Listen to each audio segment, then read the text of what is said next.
स्वागत है आप सभी का बुक ऑडियो पे। मैं वैभव द्विवेदी आज आप सबके सामने पेश करने जा रहा हूँ पृथ्वीराज सिंह द्वारा लिखी गई फर्स्ट एंड हाफ डार्लिंग का चौथा अध्याय। तो चलिए इंतजार किस बात का है, शुरू करते हैं। कॉलेज फेस्ट का दूसरा दिन दोनों ने नहा धोकर अपने आप को राजकुमारों की तरह तैयार किया।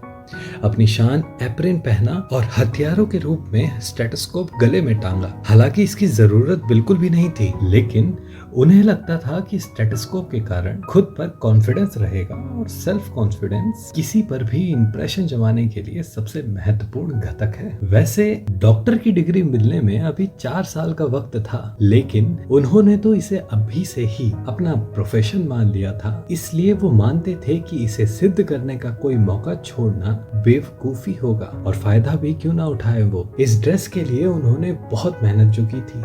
एक दिन के अनुभव से राज लड़कियों से बात करने में सहज हो गया था। आज समीर और राज साथ ही थे। जूनियर्स भी समझ गए थे कि सीनियर्स का क्या मकसद है, तो वे भी किसी लड़कियों के ग्रुप के आने पर आगे पीछे घूमते और उनको बॉस कहकर कुछ न कुछ पूछने लगते। इससे उन दोनों को सीनियर होने का एहसास होता और उन्हें लगता कि लड़कियों के मन में इससे अच्छा इंप्रेशन पड़ रहा है। कॉलेज में समीर की मटर गश्ती और उसकी बनावटी हंसी, टूटी फूटी अंग्रेजी में अपने आप को सुसभ्य मैटी को पेश कर लड़कियों को रिझाने की कोशिश राज को भी प्रोत्साहित कर रही थी। अब थोड़ी बहुत बात तो राज भी कर लेता था। हाँ, कभी कभार वे हंस भी देती थी, लेकिन राज की सोच थी कि इससे क्या फर्क पड़ता है, बस बात ही तो कर रहे हैं वे लोग, उन्हें भी तो बुरा नहीं लग रहा होगा ये सब। लेकिन उसे कभी कभार लगता था कि ये लड़कियां कहीं उसे मुन्ना भाई समझकर तो नहीं हंस रही। खैर, उन दोनों ने अपनी सलाह से स्ट्रेटेजी बदली। उनके बीच तय हुआ कि लड़कियों के ग्रुप के आने पर जब वो उन लड़कियों से बात कर रहे होंगे, तब उन्हें आपस में एक दूसरे की तारीफ करनी होगी। कभी कभार उन लड़कियों की भी तारीफ करनी होगी। किसी की तारीफ करना दुनिया का सबसे कठिन काम है, और फिर अपने बैचमेट की तारीफ लड़कियों के सामने करना कलेजे पर पत्थर रखकर किए जाने वाले कामों में से एक है। लेकिन अब ये उनकी प्रतिष्ठा का मुद्दा बन गया था, तो उन्होंने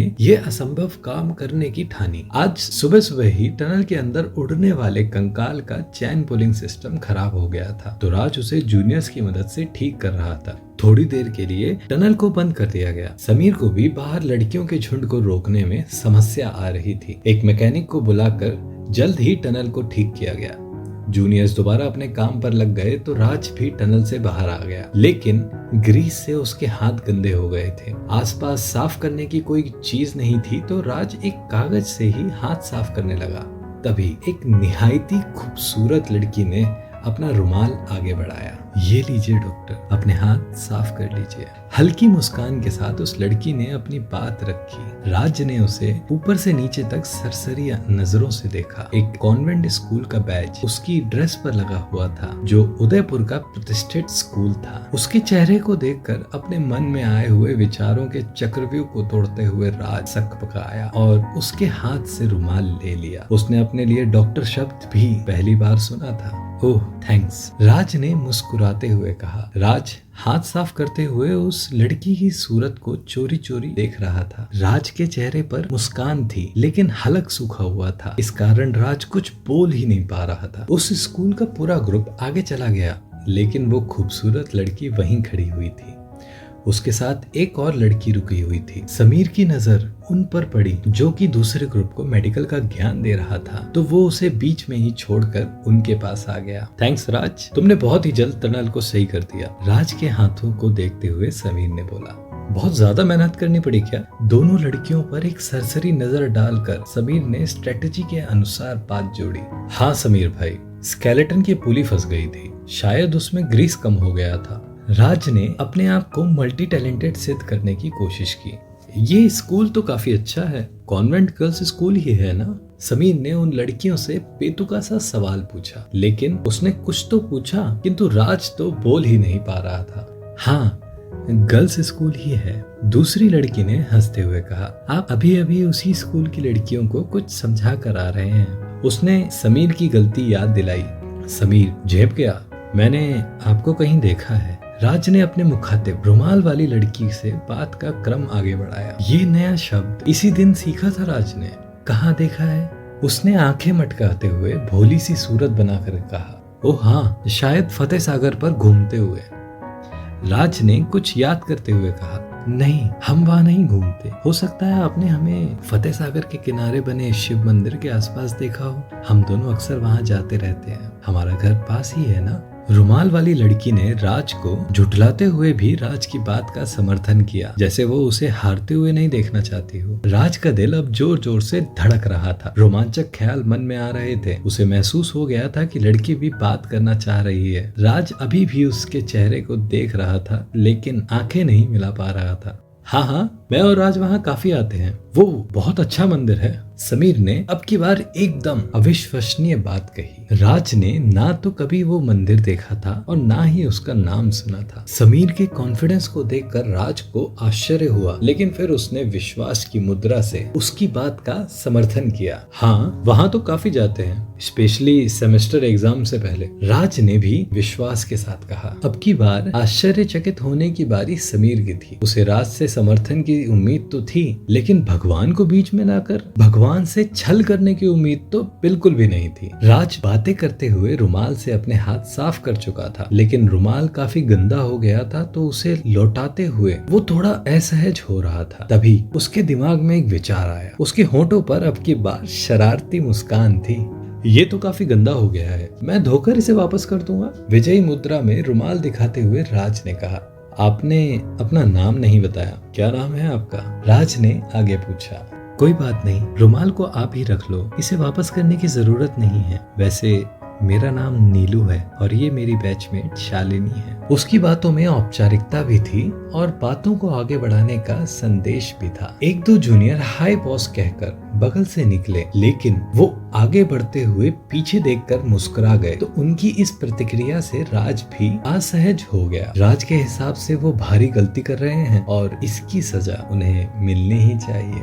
देखता हूँ शाम को इन्हें। राज ने जूनियर्स को सबक सिखाने का मन ही मन संकल्प लिया और अपने आप को शांत किया। कैसे पहुंचाओगे इसे?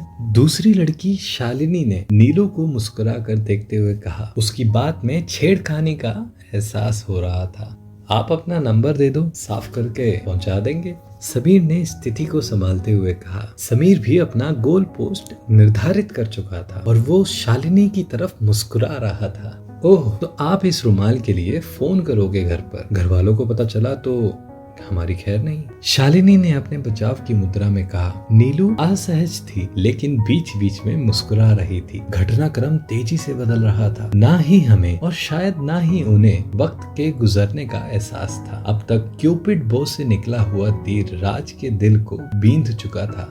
आप हमें टनल नहीं घुमाओगे? न्यूज़पेपर में काफी पढ़ा है इसके बारे में, नीलू ने बात बदलते हुए कहा। लेकिन उसे कहाँ पता था कि उसने नदी के बहाव में अटखेलियां करती हुई मछलियों को पानी से निकालकर किनारे पर रख दिया है। राज तो ये बातें दिन भर करना चाहता था। जी हाँ, क्यों नहीं, बस डरना मत, राज ने संयमित और गंभीर होते हुए कहा। लेकिन उसका मन बड़ा अनमना था, क्योंकि वो दोनों जल्दबाजी में थी। टनल में प्रवेश करते हुए वहां का नजारा देखने के लिए पुतलियों को फैलना पड़ता था। टनल में गुप्त अंधेरा था, जिसे बीच बीच में रंग बिरंगी लाइट की किरणें इसे और डरावना बना रही थी। नीलू ने डर कर राज का हाथ पकड़ लिया। अचानक हॉरर मूवी का साउंड टनल में गूंजा। टनल का माहौल और भी डरावना हो गया।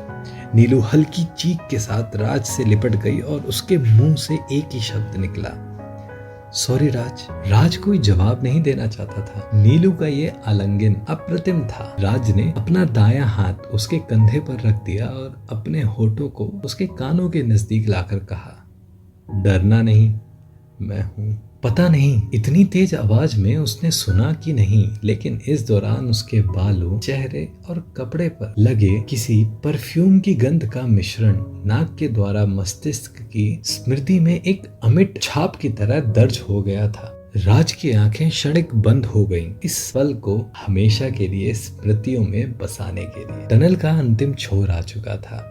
राज ने अपना हाथ नीलू के कंधे से हटा लिया। नीलू ने भी अपनी पकड़ ढीली की और राज का हाथ छोड़ते हुए सकपका गई। अमेजिंग, काफी डरावनी है ये टनल तो।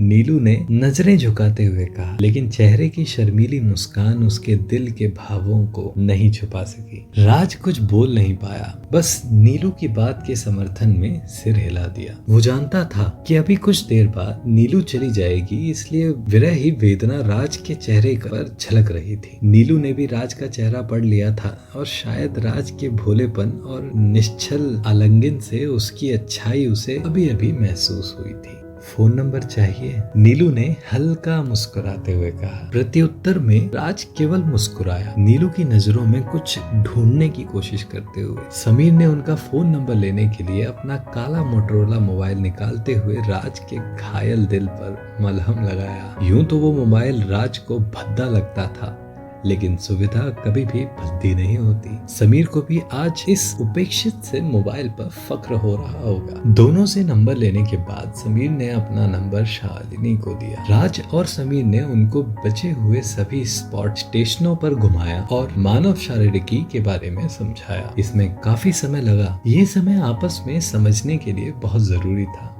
दोबारा मिलने का वादा कर राज ने नीलू से हाथ मिलाया। उसके चेहरे की लालिमा बढ़ी हुई थी, खुश लग रही थी। वो चली गई, लेकिन उसने राज के अंतर्मन के एक कपाट को खोल दिया जो कि अभी तक बंद था। शांत समुद्र में लहरें उठने लगी थीं और जो नावें अभी तक ऐसी लहरों का सामना करने का अभ्यास न हो, उस नाव का हिचकोले खाना स्वाभाविक था। राज बस यूं ही सोचता रहा उस क्षण के बारे में, जिस क्षण उसके शरीर में तरंगे पैदा हुई थी। कब शाम हुई, कब मैनिफेस्ट खत्म हुआ। कितनी ही लड़कियों से उसने बात की, लेकिन अब उनमें वो बात नहीं जो शुरुआत में थी। लेकिन समीर अभी भी व्यस्त था। उसने अपने मोबाइल नंबर को और भी बांटा। उसके लिए बहुत सी लड़कियों से बात करना एक स्टेटस सिंबल था, मोबाइल रखने की तरह ही। वो ये दिखावा भी कर रहा था कि वो अब बहुत सारी लड़कियों से बात कर सकता है और बहुत सारी लड़कियों के पास उसका मोबाइल नंबर भी है। राज ने धीरे धीरे यादों के सहारे दिन गुजारे। उन दोनों में से किसी को भी नीलू और शालिनी के घर पर फोन करने की हिम्मत नहीं हुई। हाँ, राज ने एक नया लेडीज रुमाल जरूर खरीद लिया था कि अगर उनकी तरफ से फोन आ भी जाता है तो वो उसे गिफ्ट कर सके और नीलू का रुमाल अपने पास याद के रूप में रख सके। लेकिन उधर से भी फोन नहीं आया। राज के मन में यादों का सैलाब चल रहा था। कभी कभार वो कॉलेज चला जाता था, लेकिन अब वो ज्यादातर रूम पे ही पड़ा रहता। समीर की 2-3 लड़कियों से बातें चल रही थीं। वो उन्हें अच्छे से हैंडल कर रहा था। बहुत खुश भी था वो। सब कुछ तो था उसके पास। मित्र की उधार बाइक, लड़कियों की बातें और एक बेहद मजबूत काला मोटरोला फोन भी। अब उसके पास सुनाने के लिए भी बहुत कुछ था।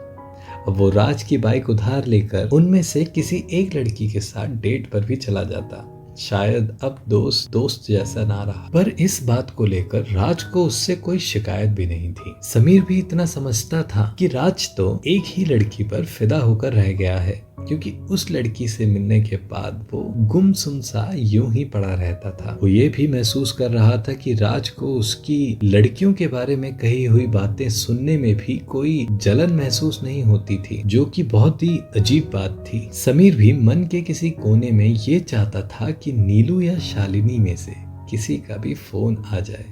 हालांकि अब वो बहुत व्यस्त था। फाइनली 2 लड़कियों से वो अब तक मिल चुका था। बात भी आगे बढ़ गई थी। उसके पास अपने किस्सों की गठरी थी, जो कुछ तो सीनियर्स के सामने केसरिया की चाय की थपड़ी पर खोल आता था और गठरी के अंतरंग राजों को राज के ऊपर उड़ेल देता था। राज भी उसकी बातें चुपचाप सुनता रहता था। राज की आंखों के सामने रह रहकर नीलू का चेहरा आ जाता।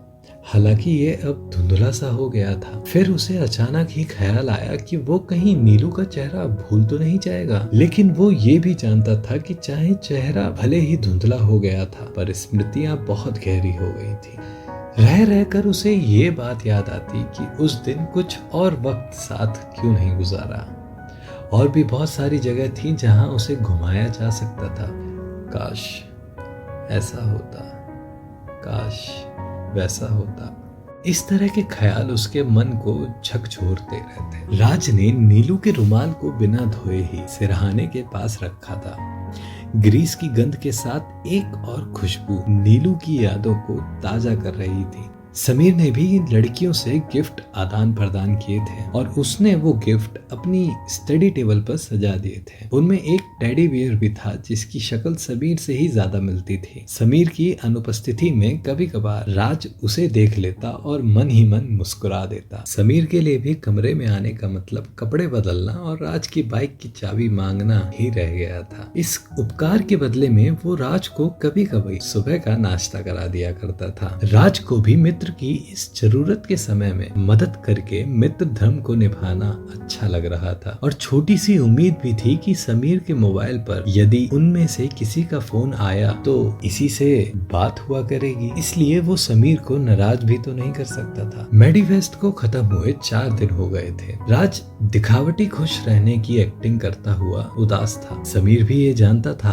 राज कमरे में लेटा हुआ था और समीर कांच में अपने बालों को संभाल रहा था। बीच बीच में वो राज की तरफ देख लेता। अब समीर राज से बात करना चाहता था। राज, आज वो होम साइंस कॉलेज वाली गर्लफ्रेंड है ना, मैं उससे मिलने जा रहा हूँ। मैं देख रहा हूँ तुझे कि तू यहाँ बोर हो रहा है। मुझे ये भी पता है कि तू क्लीन बोल्ड हो गया है, लेकिन ऐसे पड़े रहने से भी तो काम नहीं चलेगा ना मित्र। समीर अपने घुंघराले बालों को सीधा करने की कोशिश करते हुए बोला, तो मैं क्या करूँ? राज ने पड़े पड़े ही धीमी आवाज में पूछा। उनको फोन करने की हिम्मत भी नहीं है तेरी। अब केवल उनके फोन आने का इंतजार किया जा सकता है। यदि वो फ्रेंडशिप के लिए इंटरेस्टेड है तो नीलू की हालत भी तेरे जैसी ही होगी। तो उसका फोन आना चाहिए था ना। इंतजार करते हैं ना उनके फोन आने का, तब तक मस्त रहना यार। एक एक शब्द पर जोर देकर समीर ने राज को समझाया, लेकिन राज चुपचाप ही आंखें बंद कर लेटा रहा। समीर पीछे पलटा और राज को लेटा हुआ देख फिर दोबारा अपने घुंघराले बालों को सेट करने में लग गया, जो बड़े ही बेतरतीब से दिखते थे, बिल्कुल उस काले मोटरोला फोन की तरह। तू चाहे तो मेरे साथ चल, तृप्ति को मैंने सारी बातें बता रखी हैं तेरे बारे में। समीर ने राज के सामने प्रस्ताव रखा। अच्छा, तो वो होम साइंस वाली लड़की का नाम तृप्ति है? राज ने मन ही मन सोचा, लेकिन वो आंखें बंद कर अभी भी लेटा हुआ था। तभी समीर ने झल्लाते हुए राज को हाथ से पकड़कर उठाया। क्या यार, आलसियों की तरह बड़ा हुआ है, उठ जा अब, चल मेरे साथ चल, मूड फ्रेश हो जाएगा, समीर ने राज को मनाते हुए कहा। राज भी आंखें मसलते हुए खड़ा हो गया। उसकी आंखें थोड़ी नम सी थीं। ओके यार, चलता हूँ मैं तेरे साथ, लेकिन मैं वहाँ करूँगा क्या? तुम दोनों तो अपनी अपनी बातों में मशगूल हो जाओगे और मैं बस यूं ही बैठा रहूंगा, राज ने उसके साथ ना जाने का बहाना बनाते हुए कहा। नहीं राज, वो भी तो किसी ना किसी लड़की के साथ आती है, अकेले थोड़े ही ना आती है। मुझे 2 लड़कियों की बातें सुननी पड़ती हैं। तू तो जानता ही है मुझे बोलने का कम ही मौका मिलता है, समीर ने हंसते हुए कहा। तू तो मुझे लाभ के लिए ले जा रहा है, बातों का बंटवारा करने के लिए, राज ने भी हंसते हुए कहा। छोड़ ना फालतू की बातें, तैयार हो जा भाई, अच्छा लगेगा तुझे, समीर ने अंतिम तीर छोड़ा।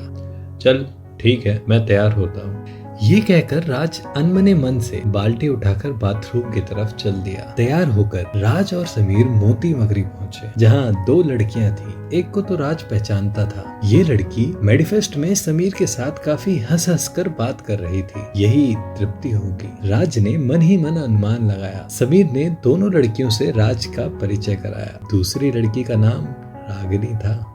रागिनी की आंखें बहुत खूबसूरत थी, सांवली सूरत, अच्छी लंबाई, लड़कियों की औसत लंबाई से ज्यादा, एक हरा शरीर, सुराहीदार गर्दन, एक मॉडल के सभी गुण मौजूद थे उसमें, लेकिन वो स्वभाव से शर्मीली लग रही थी। प्रारंभिक परिचय के बाद उसने शर्माते हुए अपनी गर्दन नीचे झुका ली थी। मोती मगरी के पेड़ों की शीतल छाया में बेंच पर बैठकर समीर और तृप्ति आपस में बातें कर रहे थे। उनकी बातों से ऐसा लग रहा था कि शायद उनकी दशकों से जान पहचान है। उनके बीच लड़के और लड़कियों के व्यवहार पर बातें हो रही थी और ये बातें बहस में बदल गई थी। तर्क वितर्कों से दोनों अपने आप को सही सिद्ध करने की कोशिश कर रहे थे। अपने सपोर्ट में लेने के लिए वो कभी कभार रागिनी और राज की तरफ देखते तो उन्हें भी हाँ या ना करना पड़ता। कभी कभार राज और रागिनी नजरें बचाकर एक दूसरे की तरफ देख लेते थे, लेकिन दोनों ही आपस में बात करने में सकुचा रहे थे। समीर ने उनका संकोच भांप लिया तो उसने तृप्ति से दूसरी तरफ बैठने के लिए कहा। उन दोनों को अकेला छोड़ समीर और तृप्ति दूसरी तरफ बड़ी बेंच पर जाकर बैठ गए। काफी देर की चुप्पी तोड़ते हुए राज ने पूछा, क्या तुम तृप्ति की बैचमेट हो? हाँ, वो मेरी बैचमेट और रूम पार्टनर दोनों है, रागिनी ने आंखें नीचे करते हुए कहा। आगे बातों में पता चला कि रागिनी उदयपुर के पास ही स्थित एक छोटे से शहर से आई है। उसे होम साइंस सब्जेक्ट में ग्रेजुएशन करनी थी, इसलिए उदयपुर आना पड़ा। तृप्ति उदयपुर से ही थी, लेकिन घर पर पढ़ाई का माहौल नहीं होने के कारण उसने भी हॉस्टल ले लिया था। वो हॉस्टल और घर दोनों जगह रह लेती थी। दोनों के पहनावे में भी काफी फर्क था। तृप्ति जीन्स में थी तो रागिनी पटियाला सलवार कुर्ते में थी। तृप्ति के बाल खुले हुए थे, वहीं रागिनी के बाल एकदम सलीके से बंधे थे। मेकअप भी काफी कम था रागिनी के चेहरे पर, लेकिन चेहरे के भोलेपन और आंखों की सुंदरता ने उसे खूबसूरत बना दिया था। फिर भी ये सादगी और सुंदरता राज के अंतर्मन में वो ज्वार उत्पन्न नहीं कर पाई जो कि नीलू ने किया था। या ये मानव वृत्ति है कि जो सुंदरता एक बार आंखों से उतरकर दिल में उतर जाए उसे प्रतिस्थापित नहीं किया जा सकता। शायद रागिनी पहले मिली होती तो नीलू में वो आकर्षण नहीं लगता। उन दोनों के बीच पढ़ाई से लेकर अपनी पसंद नापसंद के बारे में बातें हुई। राज उसके साथ जल्द ही सहज हो गया। मन में किसी तरह का डर नहीं था कि कोई बात गलत भी निकल गई तो रागिनी उसका क्या मतलब निकालेगी। लेकिन रागिनी शायद अभी भी असहज थी। वो दूरी बनाकर बैठी थी और नपे तुले सवाल जवाब कर रही थी।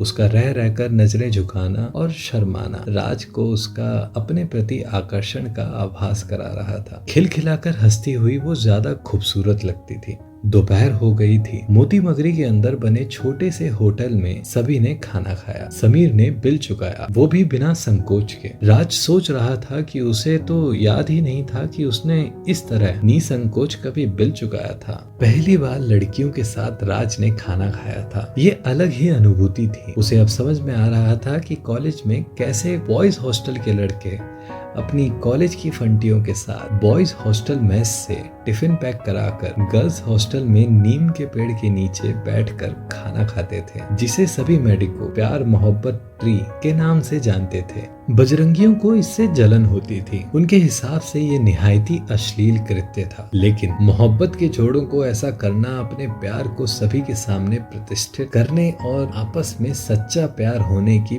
पक्की मोहर लगवाने जैसा ही था। शायद कुछ बैचमेट को ईर्ष्या से जलाना भी उनका मकसद हो सकता है। राज मन ही मन सोच रहा था।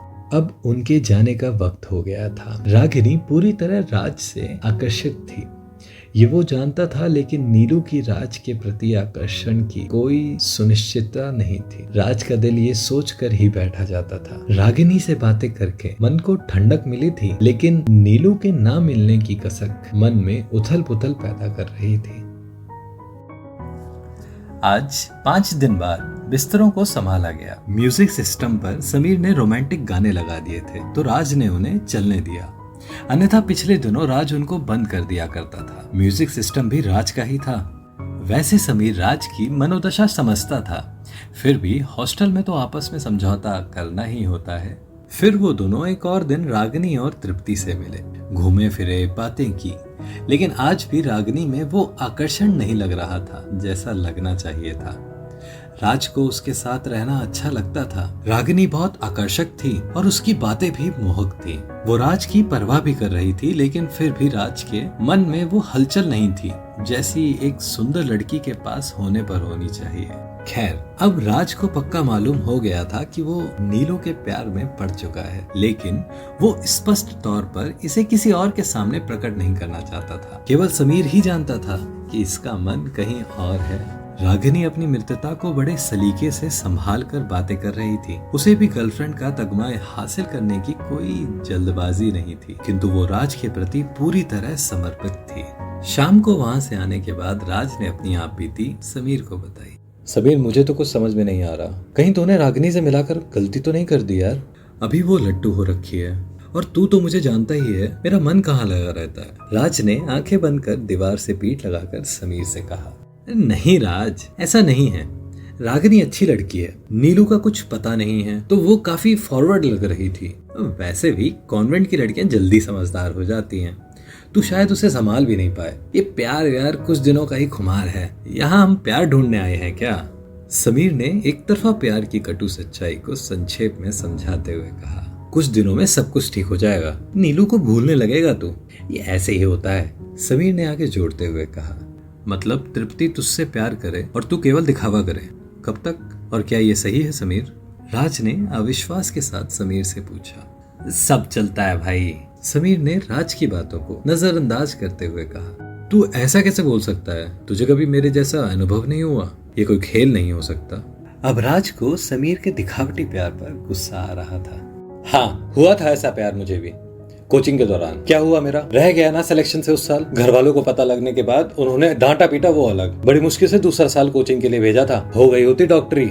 समीर ने अपने मन का सारा गुबार निकाल दिया और तर्कों से प्यार को एक क्षणिक एहसास करार दे दिया। सभी के साथ ऐसा थोड़े ही होता है। राज ने खुद को समझाते हुए उन्हीं शब्दों को समीर से कह दिया।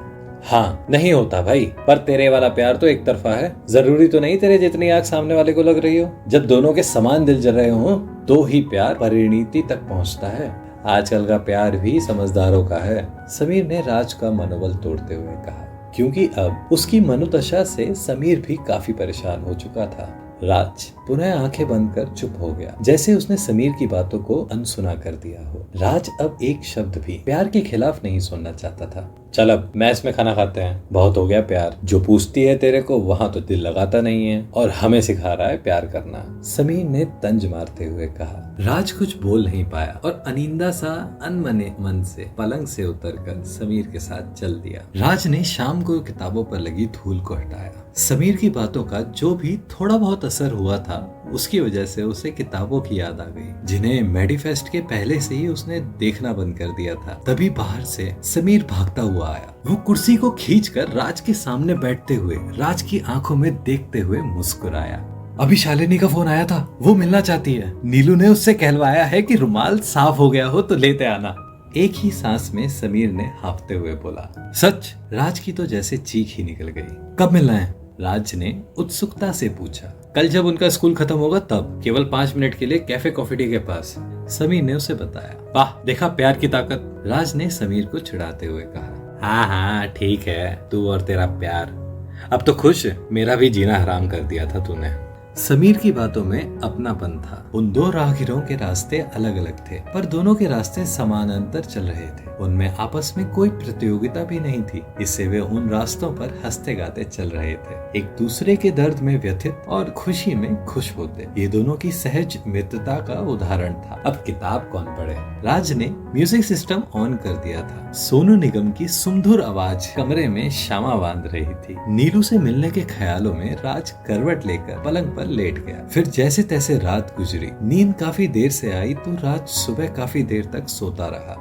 समीर और राज ने आज क्लास बंक कर लिया था। तैयार होकर केसरिया की थड़ी पर बैठे रहे। इधर उधर की बातों में सीनियर जूनियर से गप्पे लड़ाने से बहुत जल्दी समय कट गया। नीलू के कॉन्वेंट स्कूल की छुट्टी होने में करीब 1 घंटा बाकी था, लेकिन कैफे कॉफी डे के बाहर उन्होंने बाइक खड़ी कर दी थी और उनके आने का इंतजार करने लगे। राज को बेचैनी थी, इसलिए सर्दियों में भी पसीना आ रहा था। कुछ देर बाद एक ही स्कूटी पर दोनों साथ आते हुए दिखी। उन्होंने चेहरे पर स्कार्फ लगा रखा था। राज के दिल की धड़कनें बढ़ गई थीं और मन में रोमांटिक ख्यालों की रेल छुक छुक करती दौड़ रही थी, लेकिन उसने अपने अंतर्मन की क्रियाओं को वश में करते हुए उनके पास आने पर केवल हल्की सी मुस्कान से उनका स्वागत किया। स्कूटी पर बैठे बैठे ही शालिनी बोली, कैसे हो जी? हमें याद ही कर रहे थे या नहीं? शालिनी ने पूछने की मुद्रा में गर्दन हिलाई। तुम्हें क्या लगता है? समीर ने मोर्चा संभालते हुए पूछा। हमें आपको याद क्यों नहीं करना चाहिए था? उसने उल्टा सवाल दागा। समीर एक मजे हुए खिलाड़ी की तरह रक्षात्मक खेल खेल रहा था। उसके अनपेक्षित सवाल से वो दोनों सकपका गई। समीर अब लड़कियों से बात करने में एक्सपर्ट हो गया था। काफी लोगों में ये गुण जन्मजात होता है, लेकिन सामाजिक अवरोधों के कारण ये दबा पड़ा रहता है। समीर ने अब इन अवरोधों को हटा दिया था। क्या आप अपना स्कार्फ हटाएंगी? मुझे आपकी याद तो आई, लेकिन यादों में आपकी तस्वीर धुंधली सी हो गई थी। काफी दिन हो गए हैं ना? राज ने पूरी ईमानदारी से नीलू से नजरें मिलाते हुए सच्ची बात कही। शायद लड़कियों को ये सच्ची बातें बहुत ज्यादा अच्छी लगती हैं। राज को इसका अनुभव तो नहीं था, लेकिन जो जुबान पर था वो ही बोल दिया उसने। नीलू को इस तरह के निश्चल अनुरोध की कल्पना भी नहीं थी, इसलिए नीलू शर्मा कर हंसने लगी और उसने अपनी आंखें झुका ली। नीलू ने स्कूटी को बंद किया और अपना स्कार्फ बिना खोले ही नीचे सरकाया। अप्रतिम सुंदरता से उसका चेहरा दमक रहा था। उसके चेहरे पर शर्माने की वजह से जो लाली आ गई थी उसे उसकी मुस्कुराहट ने और बढ़ा दिया। अब नीलू ने चेहरा उठाकर राज की आंखों से आंखें मिलाई।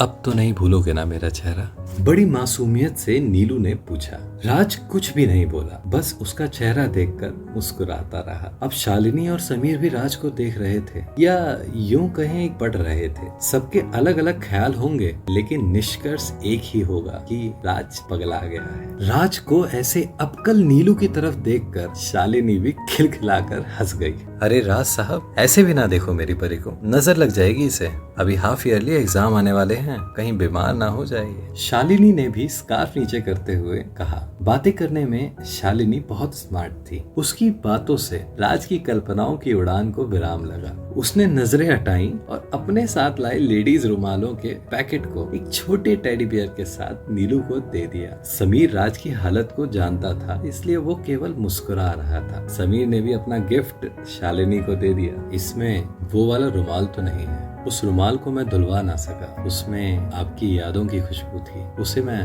अपने पास रख सकता हूँ क्या? फिर एक बार सच्ची मनोदशा को व्यक्त करते हुए राज ने नीलू से याचना की। इतनी निश्चल याचना का क्या प्रत्युत्तर होगा? क्यों नहीं, आप बहुत अच्छी बातें करते हैं, मैं मना कैसे कर सकती हूँ? नीलू बार बार शर्मा रही थी, लेकिन उसके मन के उद्गार अब निकल ही गए। थैंक यू अपनी अमानत के लिए, राज ने कहा। अब हम चलें? नीलू ने स्कार्फ को ऊपर करते हुए पूछा। अभी से?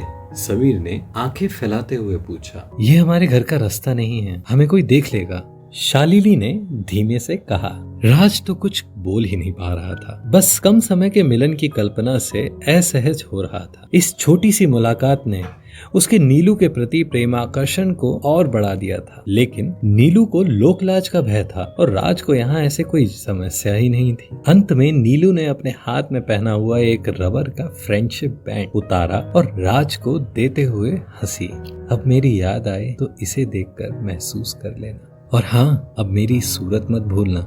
नीलू ने भावुक माहौल को मजाक से हल्का करने की कोशिश की। सभी हंसने लगे। राज भी मुस्कुरा रहा था। नीलू ने स्कूटी स्टार्ट की, हाथ हिलाकर बाइक किया और वो दोनों चली गईं। कुछ दूर तक राज और समीर भी उनके पीछे पीछे चले। फिर आगे वो दोनों अपने घर की ओर मुड़ गईं और वे दोनों फतेह सागर की पाल की तरफ चले गए। गुनगुनी धूप, ठंडी हवा, फतेह सागर के पानी की गंध अभी अभी के प्रेम मिलन की मदहोशी को और बढ़ा रही थी। पाल पर बनी छतरी के खंबे से पीठ लगाकर वे दोनों बैठ गए। काफी देर तक झील में लहरों की अटखेलियां देखने के बाद समीर ने बात शुरू की। राज, देख यार, वो स्कूल गर्ल्स हैं, अभी 11th क्लास में ही हैं। तू तो प्यार में पढ़ ही चुका है, और वो इस तरह हो गई तो बहुत गड़बड़ हो जाएगी। कच्ची उम्र का प्यार ऐसा ही होता है, घर वालों तक बात पहुंचेगी और वहीं प्यार खत्म। समीर ने अपने अनुभवों के आधार पर राज को समझाया। होने दे समीर, जो भी होगा देखा जाएगा। अब मेरा दिमाग काम नहीं कर रहा है और ना ही कोई बात समझ में आ रही है। राज ने अपना निर्णय सुनाया। भाई, पढ़ाई डिस्टर्ब हो जाएगी राज, तेरी भी और उसकी भी। कुछ तो समझ, ज्यादा आगे मत बढ़, अभी केवल उसे फ्रेंडशिप तक ही सीमित रख। समीर ने राज को फिर समझाने की कोशिश की। समीर अपनेपन से समझा रहा था, लेकिन वो राज के मन की स्थिति समझ नहीं पा रहा था। राज समझता था कि समीर का अनुभव चाहे इस मामले में बुरा रहा हो, लेकिन यहाँ उसकी और राज की परिस्थितियाँ विभिन्न थी। ठीक है, मैं सोचता हूँ, राज ने समीर को परेशान होते देख बात टालते हुए कहा। राज और समीर बाइक को लहराते हुए हॉस्टल आए। राज को आज सुकून था। कई दिनों से जो बेचैनी के बादल थे वो अब छट गए थे और काफी प्रश्नों के उत्तर भी मिल गए थे। नीलू भी बराबर प्यार में डूबी हुई है। हो सकता है वो प्रकट नहीं करती हो, लेकिन आंखों की बोली और बार बार शर्माना ये तो बता ही रहा था कि ये उसका पहला प्यार है। इस प्यार की तीव्रता उन दोनों में अलग अलग हो सकती है, लेकिन अनुभव बराबर था। वैसे भी लड़कियां प्यार का इजहार करने से डरती हैं और प्यार को छुपाने की कला भी उनमें ज्यादा होती। राज ने सोचा। राज की कल्पनाओं को नए आसमान मिल रहे थे। कितना सुंदर दिन था ये, कितनी मासूम है वो। रह रहकर नीलू का चेहरा उसके सामने आ ही जाता। अब नहीं भूलूंगा उसके चेहरे को। नीलू के चेहरे को मन में बिठा लेने के लिए राज ने आंखें बंद की। उसके चेहरे पर अपने आप ही हल्की मुस्कान आ गई। नीलू का दिया हुआ फ्रेंडशिप बैंड उसके हाथ में थोड़ा टाइट था, लेकिन उसको पहनकर उसके पास होने का सुकून था उसे। उसकी सख्त पकड़ से राज को अपने हाथ की धड़कन भी महसूस हो रही थी कि जैसे नीलू उसकी धड़कनों में हो, दिल के रास्ते। कई दिन बाद समीर के फोन पर शालिनी के घर से फोन आया। शालिनी ने समीर से बात की, फिर शालिनी ने पास बैठी नीलू को फोन दिया और राज से बात करने को बोला। राज नीलू से बातें कर रहा था और नीलू की आवाज की खनखनाहट कानों के द्वारा मस्तिष्क में अपनी स्मृति बना रही थी। अपनी प्रेयसी की बातों में बातों के प्रवाह की अन्यंता होती है। नीलू से बात कर पता चला कि उसका एक बड़ा भाई भी है जो एक प्राइवेट कॉलेज में फिजियोथेरेपी की पढ़ाई कर रहा है, उदयपुर से ही। पेरेंट्स डॉक्टर हैं और उन दोनों की लव मैरिज थी। घर वाले काफी स्ट्रिक्ट हैं, इसलिए उन्होंने नीलू को मोबाइल फोन नहीं दिलाया है, लेकिन कॉलेज जाने पर ये मिल जाएगा उसे। अभी उसे कॉलेज जाने में 1.5 साल का समय बाकी था। तब तक यूं ही फोन पर बातें या कभी कभार मिलना हो जाया करेगा। नीलू की बातें समझदारी की थीं, उसमें मिलने का डांडस भी था और खुद भी मिलने की छटपटाहट थी। बातों से भी नीलू की नैसर्गिक सुंदरता प्रकट हो रही थी। वो तैयार थी विरह के 1.5 साल गुजारने के लिए। फिर कॉलेज के टाइम तो वो लोग जल्दी जल्दी भी मिल लिया करेंगे। नीलू के लिए कल्पना में ये 1.5 साल का समय आसान था, लेकिन राज के लिए नहीं था। नीलू ने फिर मिलने का वादा कर वार्तालाप खत्म किया। राज भी ढल रहा था समय के साथ। वो अब कभी कभार पढ़ाई भी कर लेता। सेमेस्टर एग्जाम नजदीक थे, लेकिन रात को सोते समय नीलू सपनों में भी परी बनकर आती। वो सपने में घंटों घंटों बातें करते।